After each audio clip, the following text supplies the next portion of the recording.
Hello everyone, welcome back into this channel, and today I would like to show you the tutorial how to create an engaging Instagram story by adding GIF on your story.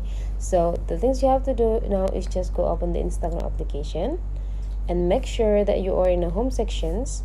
Whenever you are in the home section, you just need to slide your screen into the right side, and now you have an access into your story section. In this story section, you just need to swap up the screen and choose the content that you want to use for the Instagram story, for example this one. And how to add GIF into this story, you just need to take a look on this upper right corner features here and just go click the second symbols, and now here you just need to go click this GIF.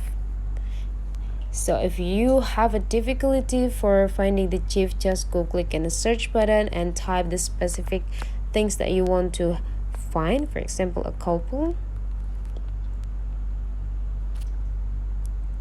and after that you just need to find which GIF that you want to add, for example this one. And you can also adjusting the location where do you put this GIF, and whenever you're done you just need to go click this part to upload it into your story sections. So that's the way how to create an attractive or engaging Instagram story by adding the GIF. If you find that this tutorial today is useful for you, don't forget to subscribe into this channel.